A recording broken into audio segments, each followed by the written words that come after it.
Hello, you wonderful people, and welcome to another episode of Not Too Comic Book. This being a show to our TV shows that are adaptations of comic books. For today's episode, I'm going to talk about the Season 1 finale of Marvel's M.O.D.O.K.S. A great season finale, a great episode. A lot of really interesting things went down in this episode, so let's break it down. Well, first and foremost, we're picking up with the bar mitzvah, and like the one Lou kind of he's like, this isn't good, wait, it's missing somebody, and so it turns into a whole duet thing, and like the rabbi, she has to tell him to get back to it, and it's just like everyone's watching it, it's like, yeah, this is something, they're doing something all right. But it turns out M.O.D.O.K.S messed up and didn't invite anyone to the bar mitzvah, so it's up to him to kind of fix that whole situation. So he's trying to get kids to show up, so he goes to Melissa, which Melissa's reluctant to help because every time he helps, she kind of ends up getting screwed over in some shape or form. But it's like, fine, if you're not going to do it for me, do it for your brother, So they go to the mall and they're trying to pretend it's for a TV show or whatever. It's not for TV, it's HBO. And it's like, yeah, you three got it. And that girl, is she with you? If not, it doesn't matter because she's got it as well. And there's supposed to be auditions, and he just wants to simply capture the kids, but Melissa stops him at every turn. Then there's the girl, Sarah, he became obsessed with. So it's like, oh my God, you're it. You're the star. All you other kids, you're worthless. Go home. I mean it. Leave and go. It's like, obviously Melissa's like, we need more kids, but he doesn't care. But Sarah finds out, wait, this isn't a real show, and leaves. It's like, no, I was going to sign her into a contract where basically everything that she had would have become mine. Even when she died, her bones would have belonged to me. It's like, the sad thing is that, yes, that's a joke, but you're going to make it in its own twisted, dark way. It's kind of supposed to be a commentary on how effed up contracts can be. Until you're dead, we kind of own you, so. But even M.O.D.O.K.S being self-aware to be like, yeah, now that I'm kind of over the glamour of Sarah, I do recognize how this is my fault, so he's going to try, he's making a promise to Jody about getting the kids there, making a promise and stuff like that. But it's like, right, and she just sighs because she doesn't believe him. And it's like, yeah, he rolls up with different people, the partying aliens from a couple episodes ago, a goo person, the kobolds from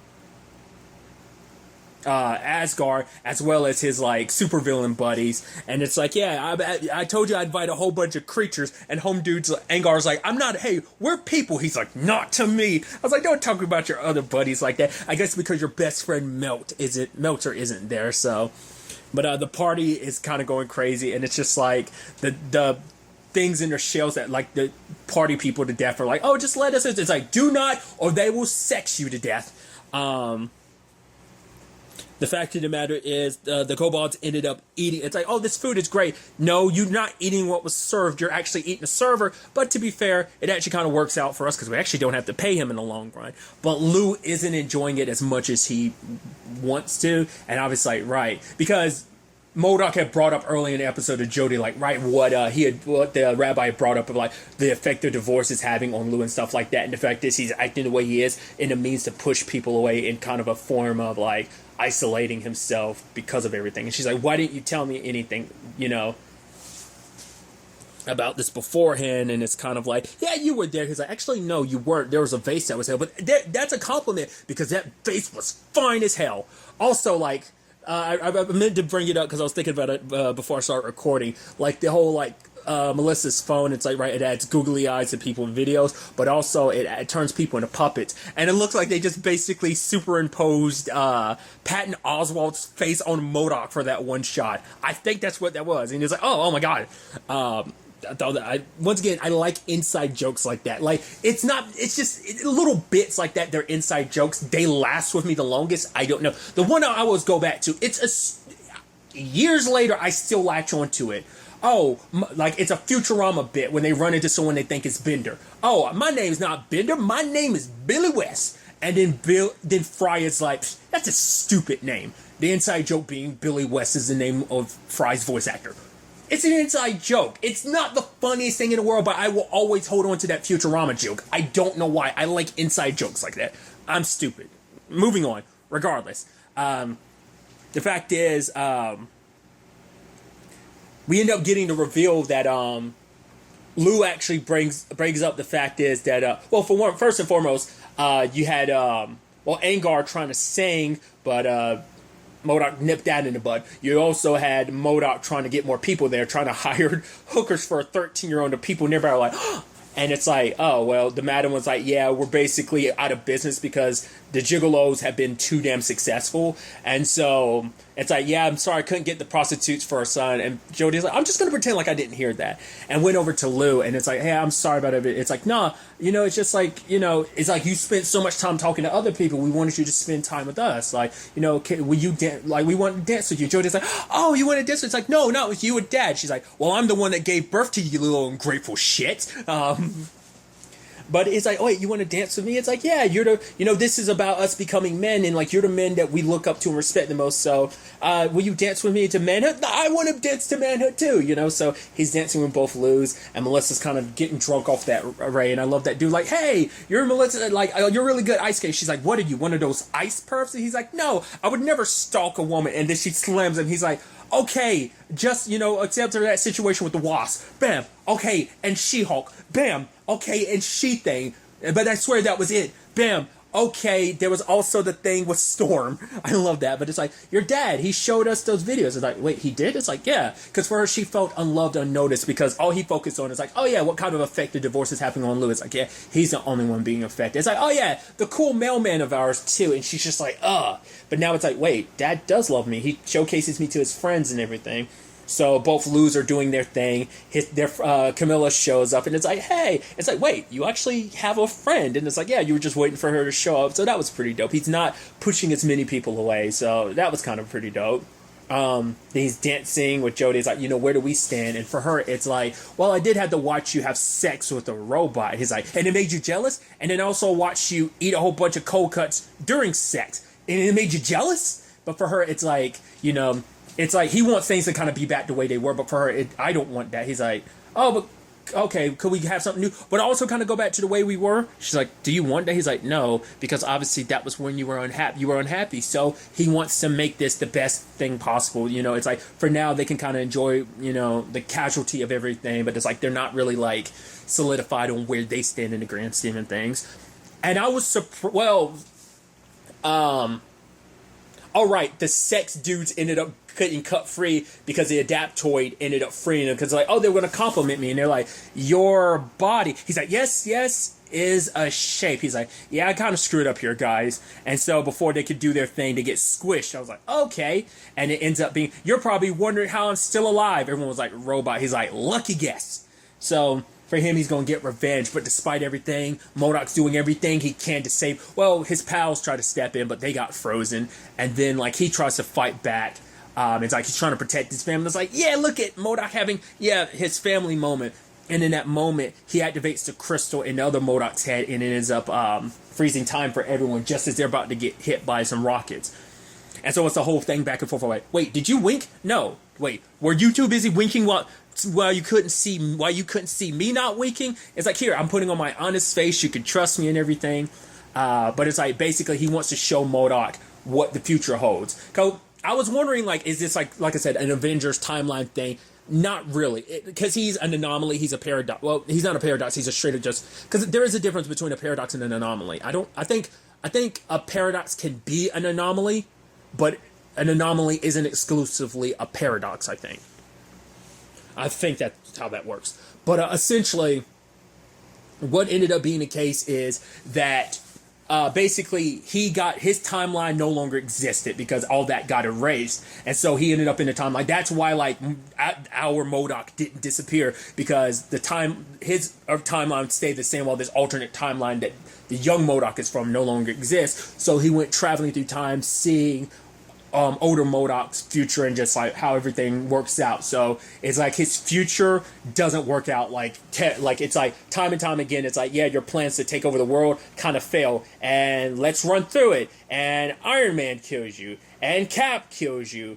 and Thor kills you, and Natasha kills you, and Hawkeye. And I love it because, once again, Hawkeye is the hero that gets shit on the most, and it's like, Hawkeye killed me? Well, he's like, well, it can't get much worse. He's like, oh, yes, it can. And then we see he gets attacked by that living chicken. It finally caught up with him, and it stabs him, but he bites it, and so they both die together. Oh, well, it can't get worse. Oh, it does. And we see that he's eating lasagna on the toilet, and he dies again and again. Granted, a little differently. It's like, well, technically, you only died from a heart attack like a few times. Some of the other times, like, your heart exploded, you were constipated, and you died. It's like, Jesus, his life doesn't work out. And it's like going back to that moment, his mom saying, like, oh, yeah, like, you're going to change the world. But for him, it's like everything in his life has come down to nothing. It's like, so you're basically telling him my entire life is meaningless up to a certain point, and shows him the one future where his dreams came true.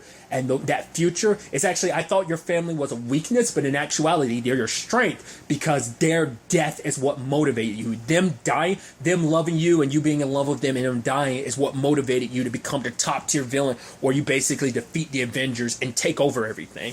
It's like, well, what about me and Monica, with AIM-2? It's like, never leaves the strip mall, so it's just kind of a sad thing. So it's like, and now he's in this situation like wanting to be the villain to conquer the world and everything. It's like, yeah, but I can't sacrifice my family. There has to be another way. He's like, I've seen all the permutations of all across like the multiple timelines of like everything, how everything works. I've seen the outcome of everything. This is the one way, the only timeline where you can become the ruler of everything is when your family dies. He's like, and thinking about everything. He's like, I can't do it. And then younger M.O.D.O.K. is like, that's why I'm here, because I can. And it's like, this way you don't have to carry the guilt of you doing it, it being me, the anomaly, which they also ran through all these different names. And it's like, what was that? Oh, that last one sounded so good, but I couldn't hear it over the mumbling. What was it? He was like, fine, the anomaly is fine. And so the anomaly ended up killing his family, and we get to that future. Why wasn't it Gary that was talking to him? Is Gary not around anymore? I guess that's proof of like right in that timeline, AIM-2 didn't work out because Monica wasn't there either. But we do see like he's sad and he's walking forward. He's got all the trophies from all the Avengers. We even see like Ant-Man's helmet. There was an Iron helmet. I don't know what that was supposed to be like. It's representative of like the older Iron Man suit, because his throne is made from Iron Man's suit, more modern suit. And obviously for him, he's got the anomaly still alive, trying to use what little power is in him, like torturing him just to get back to that time. It's like he's trying to have everything, but anomalies tell him it's like, you can't. He's like, I will. Not only will I have the world, I will have my family back. And he gets a glimpse seeing like Melissa, Jody, and Lou again, like some of the memories of like stuff from like the earlier episodes, like maybe even the first episode. And in that moment, I think that's kind of supposed to signify like everything coming full circle in that regard. But in that moment, it's like he dies, and without the crystals, there's no way to time travel. But for him, it's like, I will have everything. I will have my family back and rule the world. You're like, wow. That's a bummer of an ending I wasn't expecting. I was like, holy crap. Once again, show can be heartfelt when it wants to be, and it's so interesting to see like such a serious M.O.D.O.K. and being so regretful, like, yeah, this is what I wanted. I thought it's everything I wanted, but it's like, no, I can have this. I should have found another way. I could have found another way. I will find another way. I'll get my family back, and I will continue to rule the world. Because he even told the thing to Melissa, because Melissa's like, oh, he's like, you don't have to be so angry at the world. She's like, really? That's coming from you? You hate the world. It's like, I don't hate the world. I want to change the world, which is very interesting. Once again, the thing of like, yeah, he enjoys being a villain, but it's also that thing of like, right, no one thinks of themselves as a villain of their own sort. Because for him, it's like, I'm trying to take control of the world, not necessarily because I'm a villain, but also because I want to change the world for the betterment. I'm going to make it a better world. So,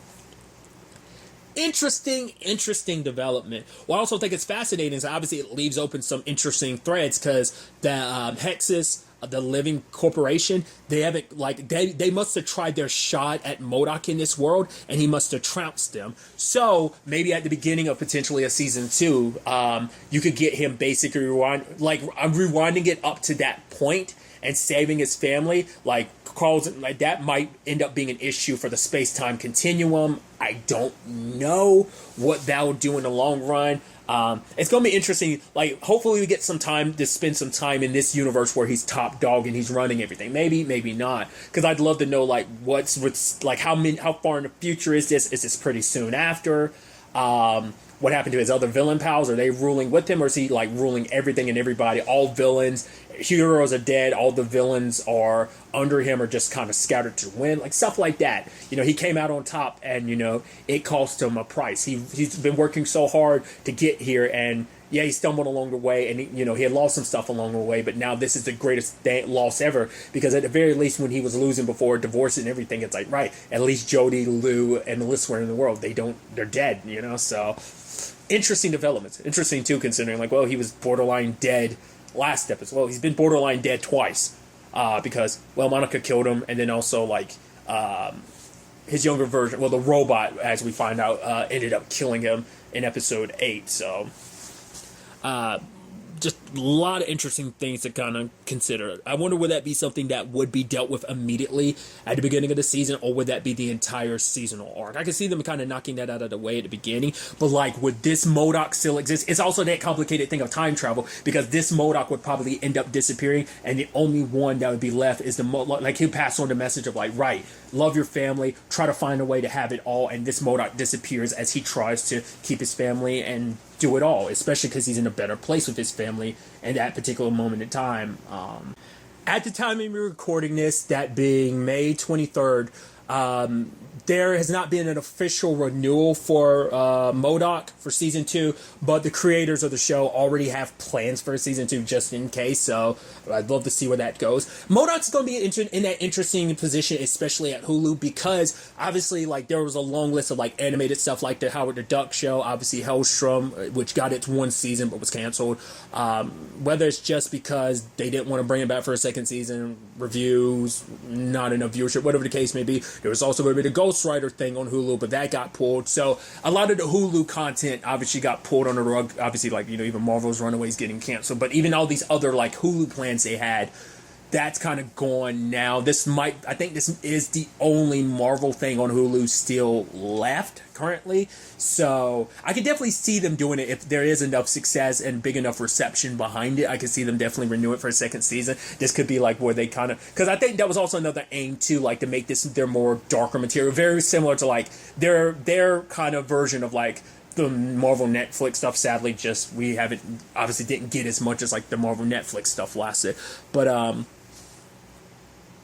I don't know, because maybe like for them, they might not want this stuff competing with the MCU in certain regards. It's its own separate thing. Like, it can all coexist. Like, there was plenty of Spider-Man movies that coexisted with all the other Spider-Man stuff. But if you know, that's Sony stuff, and I think there's stuff that even overlaps with the MCU stuff. But regardless, like, I hope it doesn't turn into that thing. Like, I do hope it just straight up just gets a second season, because considering that season finale, I'm so curious to see what we get in season 2. What are the villains that I don't know we will see? Whether the heroes will make appearances? Just where the story in general will go. I'm legitimately invested in the story and its character to find out, like, what happens next in season 2. Like I said, whether the entire season's going to be about undoing everything and it gets resolved at the very end of the season, or will it be dealt with at the beginning of the season and then we just deal with the aftermath of all of it, like, throughout the rest of season 2. I'd be so curious to see how they handle it. So hopefully the show does come back for a second season. Fingers crossed and everything. So, but really, that's all I'm going to talk about. So the next time we meet, be happy, be safe, live life to the fullest, and enjoy it. Good day and goodbye.